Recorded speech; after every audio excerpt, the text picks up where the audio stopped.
अनादिकाल की बात है। एक नगर में एक वृद्ध ब्राह्मण और ब्रह्माणी रहते थे। उनके 7 बेटे थे। 6 बड़े बेटे व्यापार में बुद्धिमान और चालाक थे, पर सबसे छोटा वाला बेटा सीधा साधा सरल स्वभाव का था। वह माता पिता की सेवा में लगा रहता और घर का काम करता। समय के साथ सभी बड़े बेटे का विवाह हो चुका था। घर में 7 बहुएं आ गई। 6 बहुएं धन और दिखावे में डूबी थी, पर सबसे छोटी बहू बहुत ही पवित्र, श्रद्धालु और संतोषी स्वभाव की थी। वह सबकी सेवा करती, माता पिता का आदर करती, अपने पति से बहुत प्रेम करती। एक दिन शुक्रवार का दिन था। सभी बहुओं ने अपने पतियों के लिए स्वादिष्ट भोजन बनाया। पूरी, कचौड़ी, मिठाई, दही, हलवा और फल। परंतु सबसे छोटी बहू के पास देने को कुछ नहीं था। उसने भगवान का नाम लेकर केवल सूखी रोटी और मिर्च का अचार रख दिया। जब 7 भाइयों का भोजन दिया गया, 6 बड़े भाइयों ने स्वादिष्ट व्यंजन खाए, पर छोटे भाई को सूखी रोटी देखकर दुख हुआ।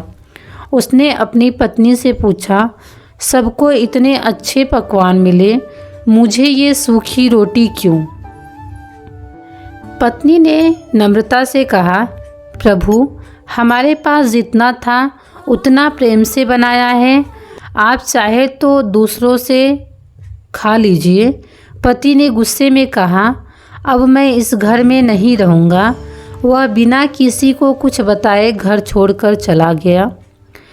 छोटा बेटा दूर नगर में जाकर किसी व्यापारी की सेवा करने लगा। वह ईमानदार था, इसलिए मालिक उससे बहुत प्रसन्न थे और उसे बहुत धन दिया। इधर घर में उसकी पत्नी हर दिन उसकी प्रतीक्षा करती। वह भूख प्यास भूलकर ईश्वर से यही प्रार्थना करती, हे प्रभु, मेरे पति सकुशल लौट आएं। एक दिन सास ने झुंझलाकर कहा, जा किसी संतोषी माता का व्रत कर ले, शायद तेरी किस्मत खुल जाए। बहू ने यह शब्द श्रद्धा से ग्रहण किया। वह बोली, माँ, कौन है ये संतोषी माता? सास बोली, मुझे नहीं पता, तू खुद ही जान ले। रात को बहू ने स्वप्न में देखा, एक तेजस्वी देवी मुस्कुराती हुई बोली, मैं संतोषी माता हूँ। मैं संतोष की देवी हूँ। जो मेरा व्रत करेगा उसके जीवन में दुख मिट जाएगा। हर शुक्रवार को मेरा व्रत करो, गुड़ चना का भोग लगाओ, मेरी कथा सुनो और खट्टा ना खाओ, न किसी को खाने दो। सुबह उठकर बहू ने नहा धोकर व्रत प्रारंभ किया। उसने दीप जलाया, गुड़ चना का भोग लगाया और माता की कथा सुनाई।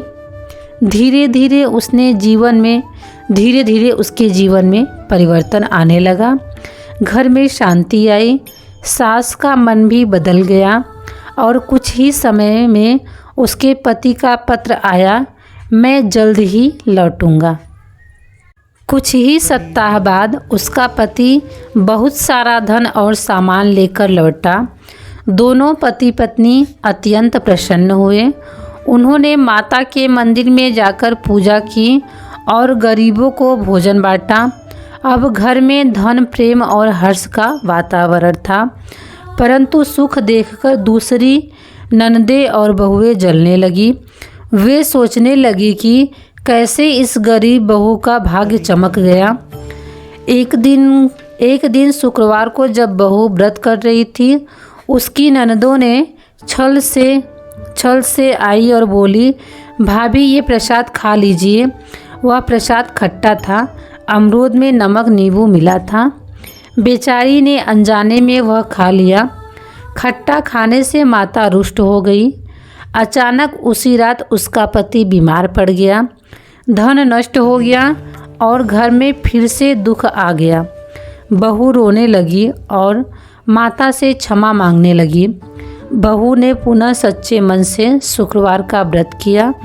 उसने बिना किसी गलती के श्रद्धा से पूजा की, कथा सुनी, गुड़ चना का भोग लगाया। माता संतोषी प्रसन्न हुई।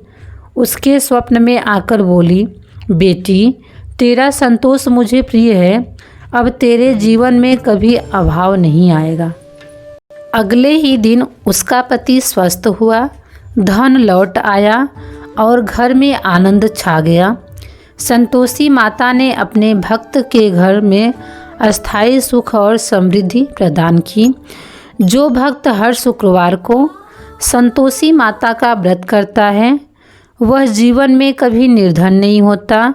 उसके घर में सदैव प्रेम, सुख और संतोष रहता है।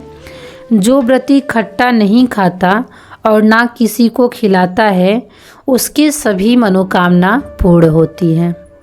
Hello my YouTube family, welcome है आप सभी का हमारे नए ब्लॉग में। तो कैसे हैं आप सब, ये कमेंट में ज़रूर बताना। जो भी माता रानी के भक्त हैं कमेंट बॉक्स में जय संतोषी माता ज़रूर लिखेंगे।